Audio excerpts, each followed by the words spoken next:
Jajaha was Uji, then now is we're gonna buy a class. So guys, pupunta na kami ballet class. Ate, dali faster!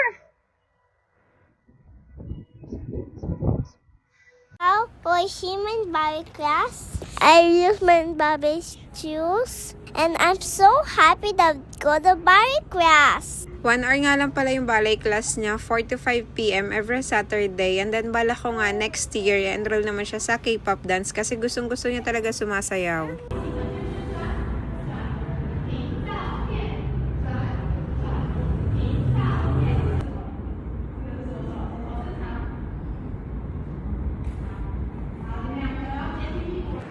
So guys, tapos na ang ballet class. Say hi! Hi guys.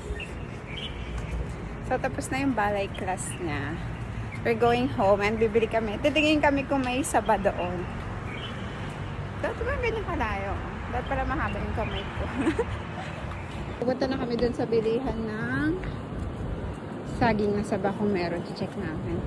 Around 15 minutes walk lang naman yun galing sa bahay yung ballet class niya. And then, nandito na nga kami dito sa bilihan ng gulay every Saturday and Sunday.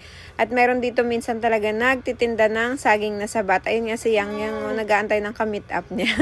Naantay nga pala kami na Yang Yang yan kasi nga may bibigay siya sa aking tuyo. Tapos yung t-shirt galing Disneyland kay Ate Jane. At ang Hong Pao ni Ate Jane. At eto nga nakabili ako ng saging na saba. 179 nga yan. Maliliit lang yung ano niya, yung pintog niya. Tapos naibigay ko nga yung GC ng 7-Eleven kasi nga nagbibideo ako. Nagkamali ako ng dukot. Totoong saging na saba nga pala yung tinda niya doon. After nga pala makabili ng saging na sabay, dumiretso kami dito sa clinic ni Doc kasi maghahanap kami ng salon pass kasi nga masakit yung braso ni Yang Yang. Sabi ko nga may shatter na dyan sa katawan niya. Nakaupo sa balikat niya.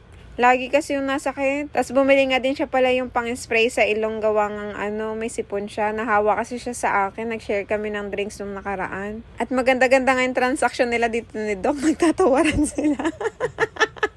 Malakas nga to si Yang Yang kay Doc eh. Lagi siyang pinapatawad. Kahit wala siyang kasalanan, pinapatawad siya ni Doc. At eto na nga magbabayad na si Madam, oh. Nakakasilaw naman yung bracelet na yan. After nga pala kay Doc ay pumunta lang kami dito sa Watson kasi may bibilihin si Yang Yang. Si Yang Yang yung tumataba siya pero may sexy pa rin talaga. Yang, baka naman. After nga pala sa Watson ay dadiretso kami dito sa Coco. Bibili kaming 3. Bumili nga lang po pala kami ng mango shake and then yung juice kay Jada, yung passion fruit na juice nila. At syempre, hindi tayo mapapagod tumaya sa loto at dito na tayo magiging milyonaryo. Sipagan ng taya at trabaho. Hanggang dito na lang po. Salamat sa panonood. Please don't forget to like and